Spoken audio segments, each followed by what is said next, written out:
दोस्तों आज मैं आपको क्राइम की दुनिया की एक ऐसी सच्ची घटना की कहानी सुनाने जा रहा हूं जो शायद आपको बेचैन कर सकती है। और दोस्तों ये कहानी नहीं बल्कि वो सच्ची घटना है जिसे सुनकर आपकी रूह कांप जाएगी। और दोस्तों जब आप इस घटना के बारे में सुनेंगे तो इस घटना की कहानी आपको सिखाएगी कि कैसे किसी पर आंख मूंद कर विश्वास करना इतना भयानक हो सकता है। तो आप इस वीडियो को पूरा जरूर देखिएगा और आखिर तक इस वीडियो में मेरे साथ बने रहिएगा। नमस्कार दोस्तों, मैं हूँ राज सोनी और आप देख रहे हैं अनोखी वारदात की एक नई कहानी है हरियाणा के पानीपत की। इस पानीपत में 5 सितंबर 2017 को जीटी रोड के पास बने एक मंदिर में शाम के वक्त एक लड़की की जली हुई लाश मिलती है। और दोस्तों अजीब बात ये थी कि इस लड़की की लाश पूरी तरह से जली हुई नहीं थी, बस उसका चेहरा बुरी तरह से जला हुआ था और उसके आसपास कुछ सामान बिखरा पड़ा था। अब उस लाश को देखकर आसपास के लोग पुलिस को सूचना देते हैं और अब सूचना मिलते ही कुछ ही देर में पुलिस उस स्थान पर पहुंच जाती है जहां पर वो लाश पड़ी थी। और जैसे ही पुलिस वाले उसके जले हुए चेहरे को देखते हैं तो पुलिस को पहले ही नजर में शक होता है कि इस लाश का चेहरा जलाकर इसकी पहचान को छिपाने की कोशिश की गई है। अब पुलिस उस लाश की और आसपास की जगह की तलाशी लेती है तो अब पुलिस को उस लड़की के पास पड़ा एक मोबाइल, एक आधार कार्ड और एक कॉलेज का आईडी कार्ड मिलता है।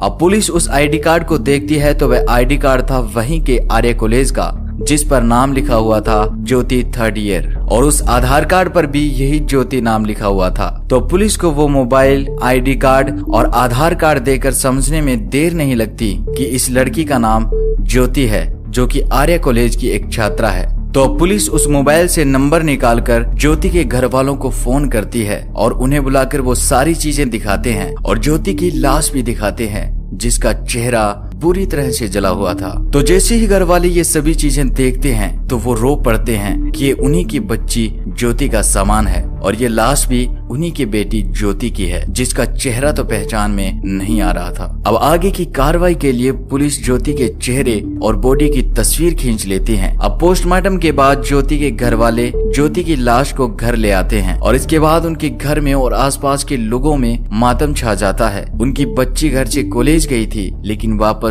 उसकी लाश ही घर आई है। अब ज्योति के रोते बिलखते परिवार के बीच ज्योति का अंतिम संस्कार कर दिया जाता है। लेकिन दोस्तों ज्योति का अंतिम संस्कार होने के बाद ही एक खबर और आती है कि उसी आर्य कॉलेज की जिसमें ज्योति पढ़ा करती थी उसी कॉलेज की एक सिमरन नाम की छात्रा गायब है जो कि ज्योति की ही बेस्ट फ्रेंड थी। तो अब इधर सिमरन के घर वाले सिमरन को ढूंढने लगते हैं और वो इधर उधर पूछताछ करते हैं। तभी सिमरन के घर वालों को खबर मिलती है कि ज्योति जो सिमरन की बेस्ट फ्रेंड थी जिसके साथ सिमरन हर वक्त रहा करती थी उस ज्योति की मौत हो गई है। और अब ये खबर सुनते ही सिमरन के घर वाले बेहद ज्यादा परेशान हो उठते हैं और तमाम रिश्तेदारों, दोस्तों और घर वालों से पूछताछ करते हैं कि कहीं ज्योति की तरह सिमरन के साथ भी कुछ गलत न हो जाए। अब ये खबर पूरे शहर में फैल जाती है कि एक ही कॉलेज की 2 छात्राएं जो आपस में अच्छी दोस्त थी वो गायब हो गई है, जिनमें से ज्योति की मौत हो चुकी थी लेकिन सिमरन का कोई भी पता नहीं था। तो पुलिस भी असमंजस में थी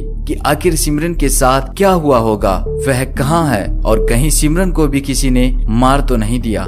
और इसी असमंजस के साथ पुलिस सिमरन को ढूंढने में लग जाती है। लेकिन अब सिमरन को गायब हुए लगभग 2 दिन बीत जाते हैं। अब सिमरन के घर वाले भी पूरी तरह से टूट चुके थे। उन्हें ये चिंता सता रही थी कि उनकी बच्ची के साथ कुछ बुरा न हो जाए। अब सिमरन के पिता की FIR पर पुलिस और घर वाले दोनों सिमरन को ढूंढने में लग जाते हैं इसी सोच के साथ कि शायद सिमरन के साथ कुछ गलत नहीं हुआ होगा। लेकिन दोस्तों इसी बीच 7 सितंबर 2017 को यानी कि ज्योति की मौत के 2 दिन बाद सिमरन के पिता एक बार फिर पुलिस स्टेशन पहुंचते हैं। हालांकि बीच में सिमरन के पिता बड़ी ही चिंता में बार बार पुलिस स्टेशन के चक्कर लगा रहे थे। लेकिन उस दिन जब वो पुलिस स्टेशन पर पहुंचे तो इत्तेफाक से थाने में ज्योति के केस पर बात चल जाती है। पुलिस सिमरन के पिता से ज्योति के बारे में जानकारी लेने लगते हैं। तभी एक पुलिसकर्मी सिमरन के पिता को ज्योति की डेड बॉडी की तस्वीर दिखाता है और जैसे ही सिमरन के पिता ज्योति की जले हुए चेहरे की तस्वीर देखते हैं, उसकी बॉडी देखते हैं तो उनके होश उड़ जाते हैं। उनको बहुत बड़ा धक्का लगता है। अब पुलिस वाले उनसे पूछते हैं कि आप अचानक चौंक कैसे गए। तो सिमरन के पिता बताते हैं कि ये लाश ज्योति की नहीं हो सकती बल्कि ये डेड बॉडी उनकी बेटी सिमरन की है। इसका चेहरा भले ही जला हुआ है लेकिन इसके कान और इसकी बॉडी से मैं अपनी बच्ची को पहचान सकता हूँ। लेकिन भगवान करे ये डेड बॉडी सिमरन की न हो। अब ये सुनते ही पुलिस वालों का सर चकरा जाता है कि आखिर ये मामला है क्या। उन्हें इस मामले में कुछ बड़ी गड़बड़ लगती है कि एक ज्योति की लाश मिली जिसके घर वालों ने उसका अंतिम संस्कार कर दिया, लेकिन इधर सिमरन के पिता कह रहे हैं कि ये डेड बॉडी ज्योति की नहीं हो सकती। तो पुलिस मामले की जटिलता को देखते हुए इस केस को गहराई से जांच करती है। तो दोस्तों, जो कहानी पुलिस को आगे पता चली उसने पुलिस वालों के ही नहीं बल्कि आसपास के लोगों के भी रोंगटे खड़े कर दिए, उन्हें सोचने पर मजबूर कर दिया कि क्या ऐसा कुछ भी हो सकता है। दरअसल दोस्तों, पुलिस जब इस केस की बारीकी से जांच कर रही थी तो उन्हें एक सूचना मिलती है कि उसी शहर का एक लड़का गायब है जिसका नाम कृष्णा था, और कृष्णा भी 5 सितंबर से गायब था। यानी कि कृष्णा, ज्योति और सिमरन तीनों 5 सितंबर से गायब थे। लेकिन ज्योति की लाश मिल चुकी थी, लेकिन कृष्णा और सिमरन अब भी गायब थे। तो पुलिस को ये मामला थोड़ा अटपटा लगता है। तो अब पुलिस कृष्णा के दोस्तों से पूछताछ में लग जाती है, और पूछताछ करने के दौरान पुलिस को एक शख्स मिलता है जिसका नाम था मंजीत, जो उसी शहर के एसडी कॉलेज में अपने बेस्ट फ्रेंड कृष्णा के साथ पढ़ता था, और वह भी बीए का ही स्टूडेंट था। तो पुलिस वाले मंजीत से पूछताछ करते हैं। तो मंजीत पुलिस वालों को एक चौंकाने वाली बात की जानकारी देता है। मंजीत कहता है कि उसके बेस्ट फ्रेंड कृष्णा ने उसे 5 सितंबर को फोन करके जीटी रोड गौशाला मंदिर में बुलाया था, वहां पर किसी प्ले का रिहर्सल करना था। तो पुलिस को ध्यान में आता है कि उसी मंदिर के कंपाउंड में ज्योति की लाश मिली थी। तो पुलिस आगे मंजीत से पूछताछ करती है कि तुम वहां गए क्यों नहीं। तो मंजीत कहता है कि वह लेट हो गया था। जब वह वहां पहुंचा तो गेट पर ताला लगा हुआ था, और जब उसने कृष्णा को फोन लगाया तो उसका फोन ऑफ आ रहा था। अब पुलिस को ये कहानी उलझाई जा रही थी। उन्हें ये कहानी बड़ी ही अजीब लग रही थी कि आखिर उस मंदिर में ऐसा क्या हुआ होगा कि उस बच्ची ज्योति को मरना पड़ा।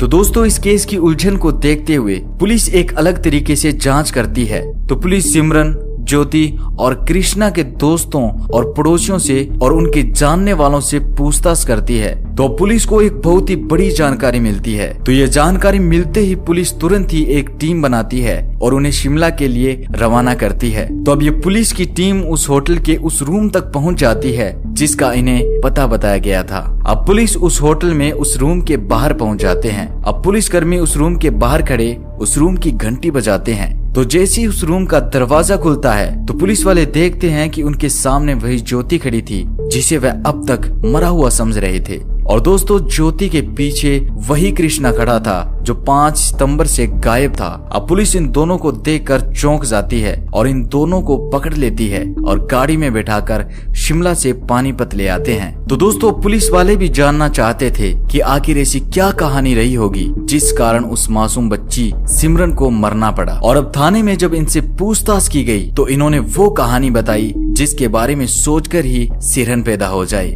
तो दोस्तों, दरअसल कहानी कुछ यूं थी कि ज्योति आर्य कॉलेज की बीए 3rd ईयर की स्टूडेंट थी और कृष्ण कुंभ नाम का ये लड़का भी बीए 3rd ईयर का स्टूडेंट था। लेकिन ये पानीपत के एक दूसरे कॉलेज में था और एक बार किसी प्ले के रिहर्सल के चलते दोनों की मुलाकात हो जाती है और दोनों में दोस्ती हो जाती है और धीरे धीरे ये दोस्ती प्यार में बदल जाती है और अब दोनों साथ जीने मरने की कस्में खाने लगते हैं। और दोस्तों, अब इसी चक्कर में ज्योति ने अपने घर वालों से बात की, लेकिन बिरादरी अलग होने की वजह से घर वालों ने साफ मना कर दिया। लेकिन दोनों को जीवन भर साथ रहना था और इनके दिमाग में यह भी था कि अगर घर वालों के खिलाफ शादी कर ली तो वो इन्हें चैन से जीने नहीं देंगे। तो इसी चक्कर में इनके दिमाग में एक ऐसा प्लान आता है जिसके बारे में सोचकर ही बड़ा अजीब लगता है। दरअसल ये दोनों प्लान बनाते हैं कि ये दोनों लोगों की और घर वालों की नजर में मर जाएंगे, लेकिन ऐसा कैसे हो सकता है। तो प्लान की अगली कड़ी के अनुसार ये दोनों अपनी ही कदकाठी के